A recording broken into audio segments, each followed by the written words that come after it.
amigos? Bienvenidos a Sin Límites en este día martes 9 de mayo, programa número 11 de Sin Límites, edición 2023. Bueno, el primer programa después de las elecciones del día domingo, elecciones que gracias a Dios se dieron, ¿no?, en el marco de lo que uno pedía, que sean una fiesta a la democracia, que no haya inconvenientes, más allá de algunas situaciones menores, digamos, que por ahí se denunciaron, pero la realidad es que fue una jornada cívica perfecta. Se dieron las cosas como tenía que ser, en el marco, no hablamos del resultado, por supuesto, hay vencedores y vencidos en esto, pero sí ha sido para la democracia una fiesta total, digamos, con buena participación de la gente, con la paz como algo fundamental que ya los argentinos los jujeños sobre todo, la hemos adoptado de una manera total, digamos. A mí se me ocurrió, se habló mucho, ¿no es cierto?, desde el domingo a la noche y todo el día de ayer lunes y hoy a la mañana, se habló mucho de lo que pasó, de los resultados, de porcentaje, de números. No tanto hablar de números, sino hacer un pequeño repaso de algo que se me ocurrió, hablar de ganadores y perdedores. ¿Qué pasó el día domingo? ¿Quiénes ganaron y quiénes perdieron el día domingo?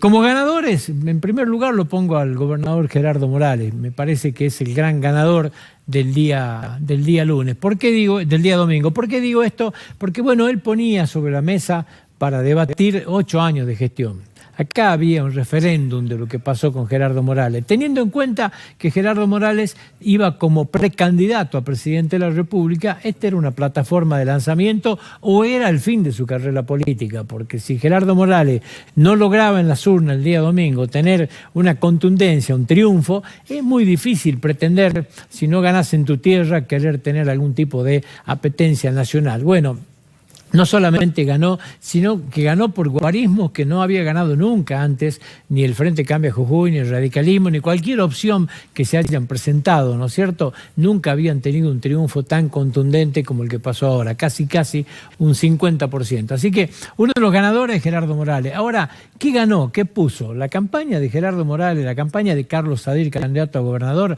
ha sido en esto el repaso de 8 años de gestión. O sea, poner sobre la mesa este modelo jujeño, que es un modelo de inclusión, de paz por sobre todas las cosas, la primera palabra que le apuesta, de un cambio de la matriz productiva.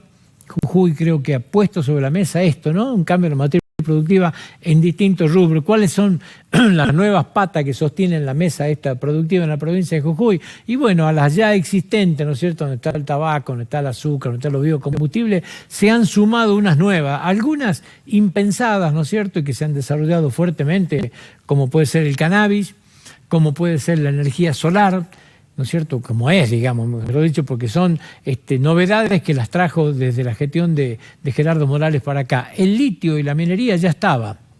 Lo que sí hizo Gerardo Morales es darle una impronta y una fuerza y una dinámica totalmente distinta, que hoy son gran parte de la potencialidad que tiene Jujuy, ¿no es cierto?, mirando al futuro. Acá creo que está puesto gran parte de esa potencialidad. Por supuesto, el turismo ha tenido un crecimiento muy grande, no tiene techo el turismo en la provincia de Jujuy y todavía estamos recién empezando a ver, ¿no es cierto?, de qué manera podemos capitalizar y captar esto con mayor fluidez. Falta mucho por hacer, sin lugar a ninguna duda.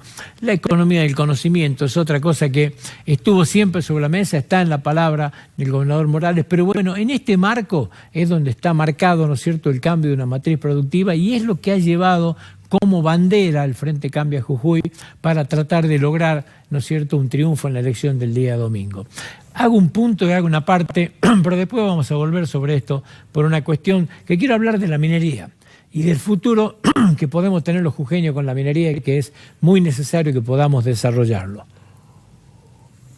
Primer ganador entonces, Gerardo Morales. Segundo ganador, Carlos Sadir, sin lugar a ninguna duda. Fue electo con una mayoría muy fuerte como nuevo gobernador de la provincia de Jujuy a partir del 10 de diciembre. Había que construir, en el caso de Carlos Sadir, había que construir un candidato.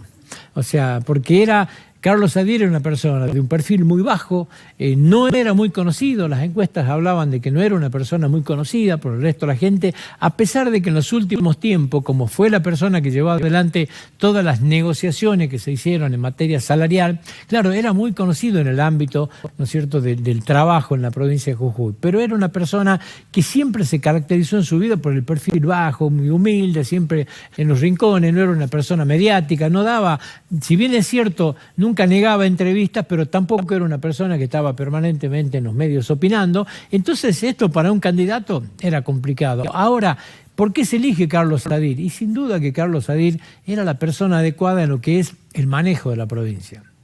No hay nadie que conozca los números de la provincia de Jujuy como los conoce el contador Sadir. No hay nadie que conozca la administración pública de la manera que lo conoce, porque es una persona que vino durante toda la vida de la administración pública muy conocedora. Había dado sobradas muestras del orden, ese orden que muchas veces hablamos de orden en la calle, ¿no es cierto?, de la paz, pero acá también ha sabido marcar un orden en las cuentas públicas. Lo hizo en la Municipalidad de la Capital y lo hizo también, ¿no es cierto?, como secretario, como ministro de Hacienda en la provincia. Así que era la persona para lo que es gobernar la provincia.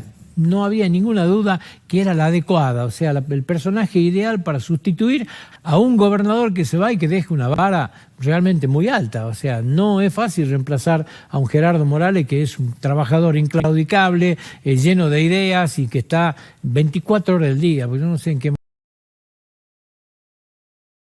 te habían sacado, y que tampoco estaba en los guarismos que entendía el Frente Cambio Jujuy que podía sacar. Los más optimistas hablaban de 42, de 43%, los más optimistas. Sí, la realidad marcó casi un 50%. Chuli Jorge, el otro gran ganador de la jornada del día domingo. ¿Por qué? Porque termina ahora su cuarto mandato. Después de 4 mandatos que generalmente te esmerilan, te hacen que la gente se canse de vos, que baje, termina sacando casi un 52% de los votos. O sea, la realidad que tenía una elección excepcional, digamos, el intendente capitalino, y es uno de los grandes ganadores. O sea, es muy difícil después de tanto tiempo llegar de la manera que llegó. La descentralización municipal creo que es el eje fundamental del trabajo que ha llevado adelante Chuli Jorge para llegar a esto. Ha hecho de esto un espíritu y una forma de trabajo permanentemente, ¿sí? Y creo que esto le ha dado muy buen resultado, con lugares donde ha generado un bastión inexpugnable. O sea, Alto Comedero es un bastión muy fuerte donde trabaja, ¿no es cierto?, Chuli Jorge, y que ha demostrado una vez más que este es el lugar, ¿no? Un bastión total. Mariano Moreno ha sido un bastión total. Dicen algunos entendidos que mucho tiene que ver esto con el ascensor urbano, que por este motivo insiste tanto, dice, porque le llega mucho a la gente en construir uno. Se está terminando uno que se inaugura a fin de mes acá en Villa Belgrano, en la salida de la calle La Madrid, y también hay 2 ya en proyecto, digamos, para empezarlo en poco tiempo más. Así que usó este tema que tanto insiste y evidentemente que le ha dado buen resultado. En los análisis electorales esto termina pasando. Es un constructor, evidentemente es un constructor político, eficaz, silencioso, pero no hay nada que hacerle. El gran desafío que tiene ahora es el nuevo mandato. O sea, ¿cómo se hace para no caer en la letanía, no achancharse? Creo que tiene que reinventarse, creo que tiene que hacer un relanzamiento de su gestión, tiene que oxigenar el gabinete. En algunos casos va a ser por obligación, porque hay algunos funcionarios que se van, ¿no es cierto?, a cargo electivo. En otros casos creo que lo tiene que hacer para tratar de darle una fuerza y una impronta distinta. Viene un gran desafío para Chuli Jorge en lo que es la próxima gestión, sin lugar a ninguna duda. Alejandro Vilca es otro ganador. Sin duda que es otro ganador, porque la izquierda, que normalmente siempre quedaba ahí en la puerta de romper el piso, hoy lo rompe con contundencia. Llega, ¿no es cierto?, llega, por ejemplo, a llevar 6 convencionales constituyentes, 3 diputados provinciales, llega también a romper el piso en el Consejo Deliberante, ¿sí? Lleva un concejal también en el Consejo Deliberante de la Capital. Hay que tener en cuenta que en el Consejo Deliberante de la Capital van a quedar 10 integrantes del Frente Cambia Jujuy, hablando de los aliados también, y 2 de la izquierda. No tiene el Partido Justicialista una representación en el Consejo Deliberante capitalino. Es algo que nunca pasó. Bueno, sin duda entonces es uno de los ganadores. Ahora, acá va a empezar el debate. Sí, ha captado la bronca de la gente. La gran pregunta que viene y el gran desafío de Alejandro Vilca está en agosto. ¿Qué va a pasar cuando otra persona que también está sabiendo captar la bronca de la gente, que es Javier Milei, juegue en esta elección? Bueno, acá va a estar el gran desafío. No hay que olvidarse que ya en una elección nacional Alejandro Vilca fue electo diputado nacional, pero en las elecciones legislativas, en las elecciones cuando entran en juego las gobernaciones y las intendencias, el comportamiento del votante es otro. Sin embargo, esta muy buena elección la hizo en el marco de una elección para gobernador y vice para intendentes, o sea, la hizo en el marco de una elección para poder ejecutivo. Entonces es un doble mérito que tiene en este caso. Pero reitero, viene el gran desafío de Alejandro Vilca, que son las nacionales. ¿Cómo hacer que este caudal de votos que tiene, bueno, lograr mantenerlo, ¿sí? Quedan 2 meses y medio por adelante, que van a ser de campaña, pero me parece que es un gran desafío. Alejandro Vilca, otro de los ganadores de la jornada del día domingo.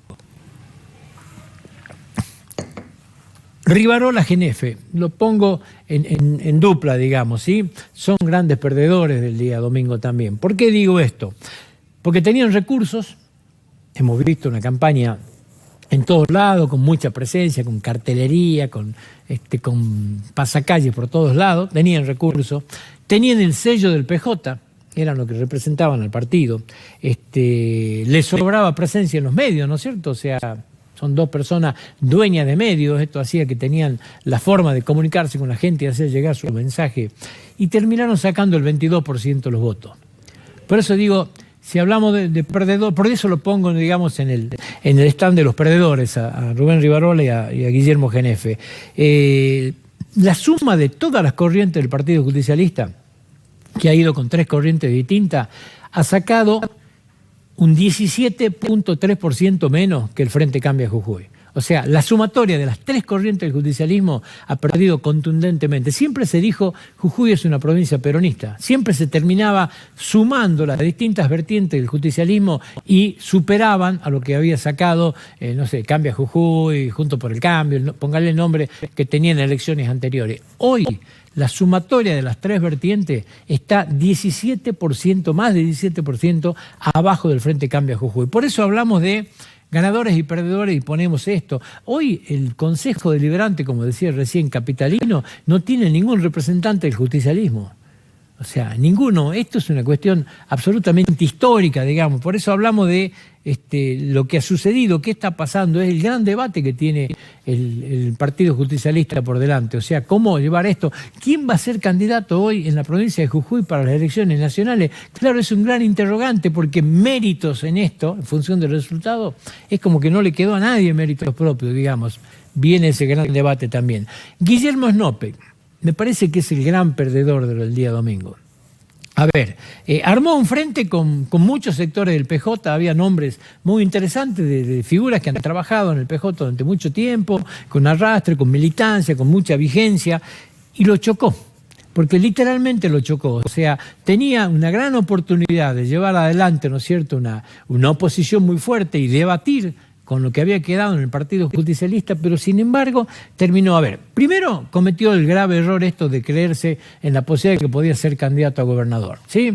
Cuando le plantearon el tema legal que no podía ser candidato a gobernador, se quedó discutiendo con la sombra, peleando contra él mismo, ofuscado, denunciando. ¿Denunciando qué? O sea, la realidad es que no podía ser gobernador por un impedimento legal que él como abogado y como una persona que ha sido durante mucho tiempo representante, ¿no es cierto?, se ha atado de apoderado en la lista, no podía desconocer que siendo cuñado del gobernador no podía ser candidato. Denunció en Buenos Aires situaciones que no tienen nada que ver, su propia impericia y su propio desconocimiento de la ley lo llevó a esto, pero de ahí en más se enojó. Y en ese enojo terminó a lo que había armado políticamente espantándolo. Se hundió en su propia soberbia. A ver, ¿por qué digo se hundió en la soberbia? Si usted analiza la boleta del voto de él, se va a dar cuenta que era candidato en tercer término a constituyente, sin embargo era el rostro más visible en las publicidades y en el voto. Y el candidato número 1, como ponían todos, no estaba.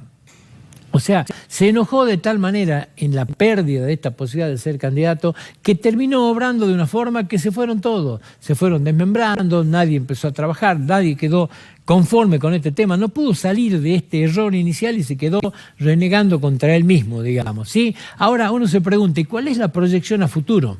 Sacó el 6.60 de los votos, no llegó a perforar el piso ni en el Consejo Deliberante ni en la legislatura, no tiene representante en la constituyente. a ver, puede ir a pedir la reelección a Buenos Aires, da la sensación que está su periodo político absolutamente perdido, digamos, con estos números. Había una gran esperanza en esto de hacer una buena elección y discutir, ¿no es cierto?, quién tiene que ser el representante en el Partido Justicialista. Hoy, como está planteado, estuvo en menos de un tercio de votos de lo que sacaron, ¿no es cierto?, en este caso la lista que encabezaba Rubén Rivarola. O sea, me parece que es el gran perdedor de esto. No han logrado llevar adelante o sea, ha demostrado que el saco le quedaba muy grande, que las veces que ha llegado por portación de apellido y siempre arrastrado por alguien, pero ahora le tocaba jugar en las ligas mayores, ser él el armador político. Bueno, ha quedado claro que de armado político no es el fuerte de Guillermo Enope, es otro de los grandes perdedores. Carlos Joaquín es un ganador del día martes, porque logró, yendo con una colectora, llevar 2 diputados provinciales, uno es él, el otro es Alicia Sosa, y logró también llevar un concejal al deliberante capitalino.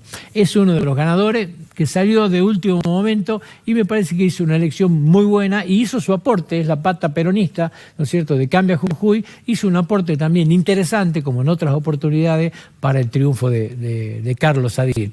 También ganó Julio Bravo. Julio Bravo ganó en San Pedro y ganó con contundencia a un líder sanpedreño que jugó esta vez a 2 puntas, o sea, porque Julio Moisés jugaba a la intendencia en San Pedro, que terminó perdiendo con contundencia en manos de Julio Bravo, pero también iba en la lista de diputados provinciales en 7º término. El justicialismo terminó llevando 6 diputados solamente, quedó afuera por los 2 lados Julio Moisés, pero es un rival de riesgo. Julio Bravo sabía que Julio Moisés tiene muchísimos años en política, conoce todas las mañas, es un conocedor de San Pedro y Jujuy y era un rival a vencer y lo venció con contundencia. A Julio Bravo también lo pongo, ¿no es cierto?, en el marco de los ganadores del día domingo. Javier Milei, me voy un poco a lo nacional. Lo analizamos recién. Javier Milei hasta acá es un fenómeno indescifrable, muy difícil de reconocer. Muchos empiezan a decir, claro, cuando lo profundizás, cuando entras a preguntarle, cuando tiene que enfrentar al periodismo y contestar hechos más puntuales, empieza a patinar. Muchos dicen, le va a costar mucho dar una presencia nacional, tener, ¿no es cierto?, cobertura en todos los ámbitos. Ahora, ¿qué es lo que ha pasado? Porque ya se puede empezar a medir algunas situaciones. El día domingo puso su nombre, ¿no es cierto?, La Libertad Avanza, acompañó a Martín Menem. Martín Menem terminó sacando el 15.53% de los votos.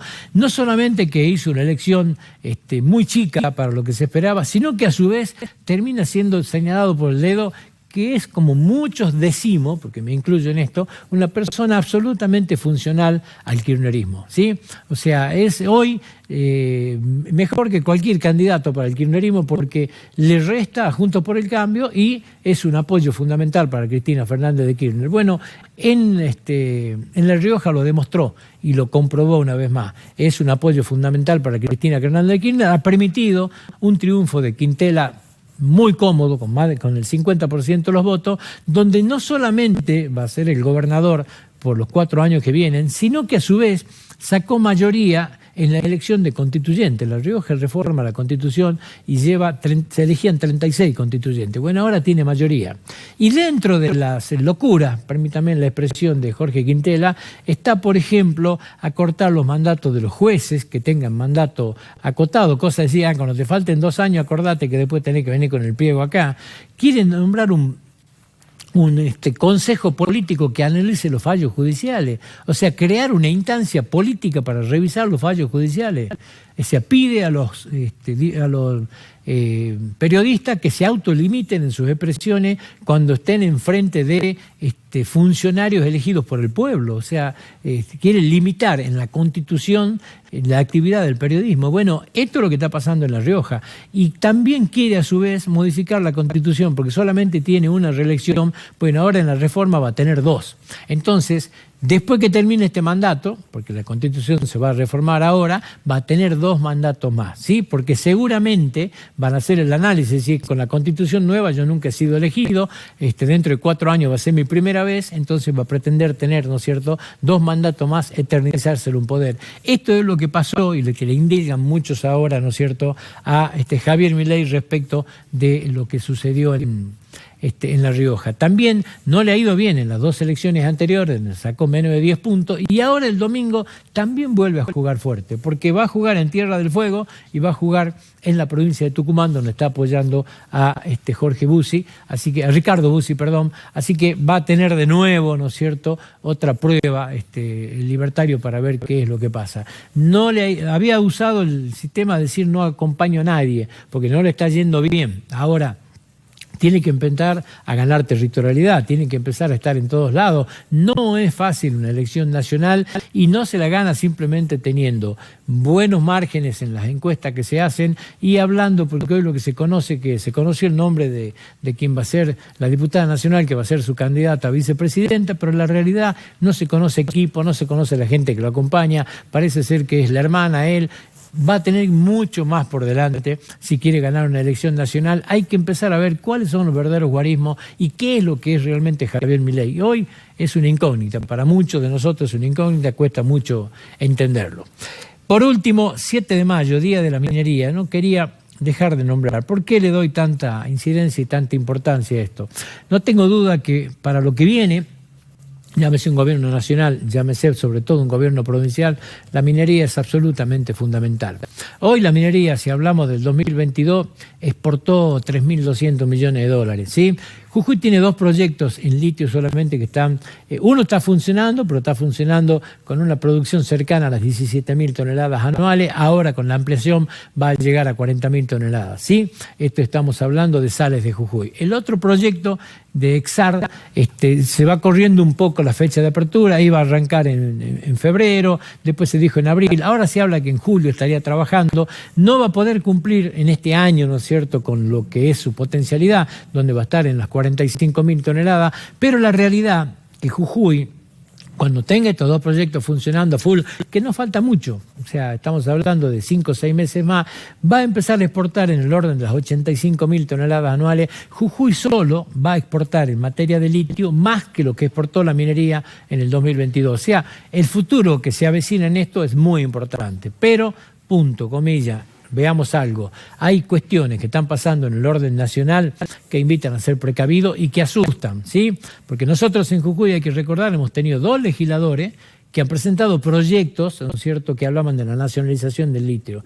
Estoy hablando de Carolina Moisés por un lado, estoy hablando de Guillermo Snope por otro, ¿sí? Apoyaron 2 proyectos, acompañados por legisladores, diputados y senadores salteños. Una cuestión inexplicable, ¿sí? También hay un proyecto de Juan Carlos Alderete de la Triple C, ahora, la semana pasada, para nacionalizar el litio también. También hay embates desde el kirchnerismo. La misma Cristina Fernández de Kirchner el otro día en La Plata habló del tema del litio. Nunca acostumbra hablar, pero habló de Chile, habló de la posibilidad de nacionalizar esto. Y la realidad es que tenemos que saber defender que los dueños de los recursos naturales somos las provincias. Entonces, ni Catamarca, ni Salta, ni Jujuy pueden, ¿no es cierto?, perder esta oportunidad y permitir que suceda una locura como esta. Pero hay que estar atentos, porque las locuras están ahí, ¿no es cierto?, a la vuelta de la esquina están. Ya Argentina también habló de una posibilidad de ir y generar una OPEP del litio. ¿Con quién? Asociada con Chile y con Bolivia, 2 de los países que tienen las mayores reservas de litio. Recientemente Boric sacó una normativa donde empieza a tener una injerencia distinta y a nacionalizar muchas cosas en el litio. Esto a los inversores lo hacen huir, y acá está una gran posibilidad para Argentina, porque esas inversiones que podían llegar a Chile pueden empezar a llegar a la Argentina si Chile continúa con esto. Y el gobierno de Boric está dispuesto a continuar con esto porque es algo que es acorde a su ideología, digamos, es la lógica. Pero ya pasó en Bolivia.